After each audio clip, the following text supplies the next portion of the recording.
Melainkan janji Joy Boy adalah menghancurkan Red Line dengan tujuan untuk menurunkan permukaan air laut ke tingkat semula.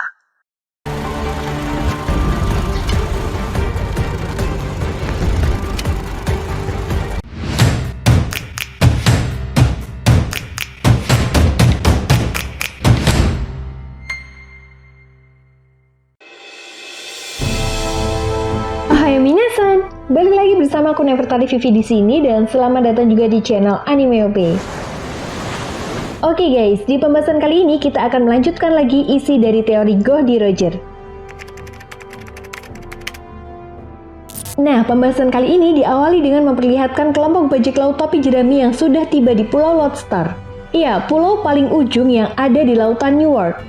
Guys, menurut Goldie Roger, Pulau Lodestar juga memiliki arti sebagai jalan menuju bintang. Dimana ketika sampai di pulau ini, para bajak laut sudah selangkah lebih maju untuk mendapatkan harta karun One Piece dan mengetahui apa yang sebenarnya telah disembunyikan oleh pihak pemerintah dunia selama ratusan tahun lamanya. Selain itu, Pulau Lodestar juga dikatakan sebagai pulau yang memiliki hubungan atau koneksi dengan kerajaan kuno. Karena menurut Goldie Roger, di pulau ini terdapat sebuah pulau rahasia. Namun sayangnya, kali ini kita tidak dijelaskan secara detail mengenai pulau rahasia ini. Apa mungkin karena namanya juga rahasia ya guys? Tetapi yang jelas, di pulau ini ada seseorang anak kecil yang tinggal di pulau tersebut. Dan anak kecil ini tinggal sebatang kara setelah kematian orang tuanya bertahun-tahun yang lalu. Nah, di momen ini kita diperlihatkan sebuah flashback dari anak kecil ini.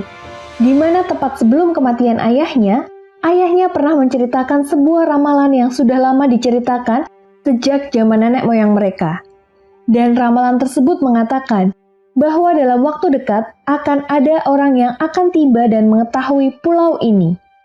Sejak saat itu, anak kecil ini pun selalu menunggu kedatangan seseorang yang diceritakan oleh ayahnya. Itu sebabnya guys, dalam kesendirian tidak pernah putus asa dan percaya bahwa cerita dari ayahnya tersebut akan membawa sebuah takdir akan mempertemukan mereka. Yaps, benar saja guys. Di momen ini kita diperlihatkan anggota bajak laut topi jerami yang bertemu dengan anak ini. Kemudian ketika anak ini memperlihatkan dirinya, ternyata anak ini memiliki inisial D pada namanya. Setelah itu, anak ini pun terlihat sangat senang sekali bertemu dengan kelompok bajak laut topi jerami. Hingga pada akhirnya anak ini pun kemudian memberitahu berbagai peninggalan kuno serta pengetahuan atau informasi yang tak terhitung tentang kerajaan kuno yang ada di pulau rahasia ini. Oh ya guys, di momen ini juga kita mendapatkan sebuah informasi jika kelompok bajak laut Goldie Roger datang ke Pulau Lodestar, dia sempat bertemu dengan ayah dari anak kecil ini. Di mana ayah dari anak kecil ini juga memberitahu kepada Roger segala informasi tentang kerajaan kuno yang ada di pulau rahasia ini. Selain itu, menurut ayah dari anak kecil ini, tanpa pengetahuan yang dia berikan, para bajak laut tidak akan pernah tahu apa yang harus dilakukan untuk mencapai Pulau Locktail. Itu sebabnya guys, setelah menginjakan kaki di Pulau Lodestar dan mendapatkan informasi serta pengetahuan yang diberikan ayah dari anak kecil ini, bajak laut Goldie Roger pada akhirnya memutuskan untuk merevisi rute perjalanannya. Mulai dari lautan Newark dan kembali lagi ke lautan Paradise. Tentu saja bukan hal yang mudah bagi Roger dan krunya, karena menurut informasi Roger harus mengunjungi tempat dan wilayah tertentu yang memiliki koneksi dengan kerajaan kuno. Selain itu, inilah yang menjadi alasan kenapa setelah mencapai pulau rahasia di Pulau Lodestar, seseorang akan mengetahui banyak hal yang menjadi kunci untuk menemukan Pulau Locktail.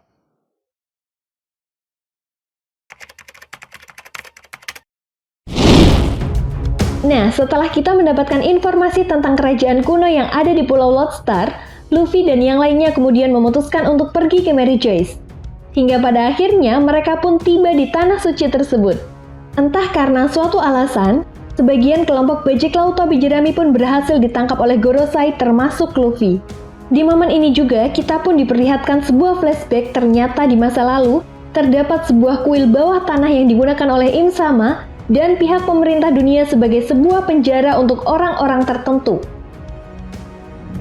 Kembali ke masa saat ini, setelah berhasil menangkap Luffy, Luffy pun kemudian dimasukkan ke dalam kuil penjara tersebut.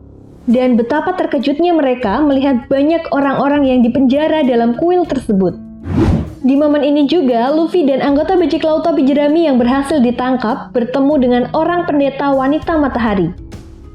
Pendeta wanita tersebut pun kemudian mengungkapkan kepada kelompok bajak laut topi jerami bagaimana cara mereka bisa meloloskan diri dari penjara ini.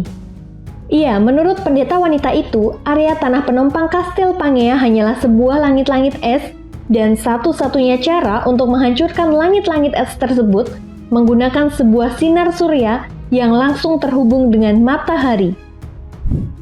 Nah, pendeta wanita ini juga menjelaskan bahwa kuil yang saat ini dijadikan penjara memiliki mekanisme tersembunyi untuk melakukannya. Kemudian pendeta wanita ini pun mengungkapkan identitasnya bahwa sebenarnya dirinya adalah pendeta di kuil ini. Itu sebabnya dia bisa mengetahui bagaimana cara meloloskan diri. Namun pendeta wanita itu juga menjelaskan alasan kenapa dirinya tidak pergi dari tempat ini, karena menurutnya dia adalah seorang pendeta yang memiliki tanggung jawab penuh untuk tidak meninggalkan kuil matahari apapun resikonya.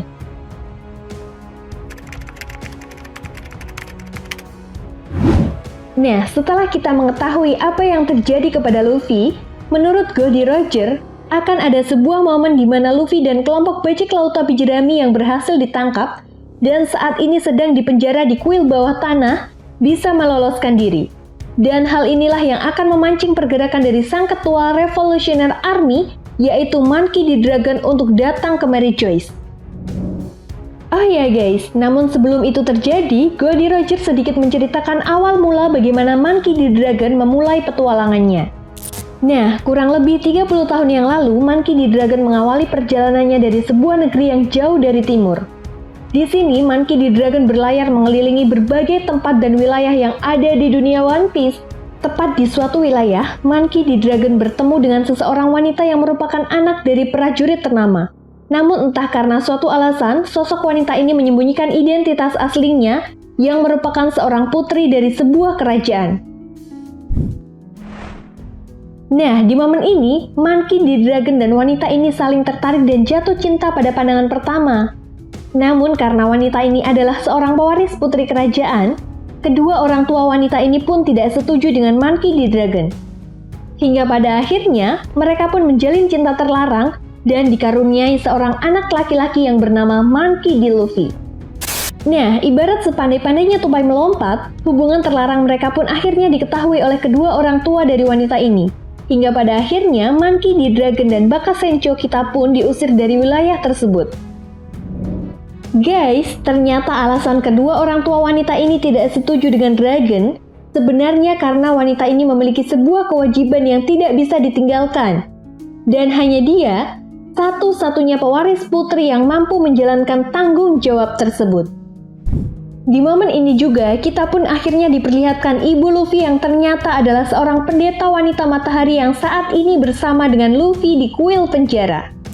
Tepat di momen ini juga, Luffy dan kelompok bajak laut topi jerami berhasil meloloskan diri dengan menghancurkan lapisan es yang menjadi tompangan Kastil Pangea. Saat perpisahan ini, Luffy mencoba mengajak wanita itu, namun dia tidak bisa untuk pergi dari kuil tersebut karena itu merupakan tanggung jawabnya sebagai seorang pendeta. Hingga pada akhirnya, ibu dari Luffy ini pun tersenyum sambil meneteskan air mata di saat puing-puing reruntuhan tersebut akan menimpa dirinya. Di satu sisi, Luffy pun merasakan suatu perasaan yang sangat berbeda sehingga menyebabkan Luffy meneteskan air mata. Oke, kayaknya cukup segitu dulu ya guys pembahasan mengenai ending cerita One Piece.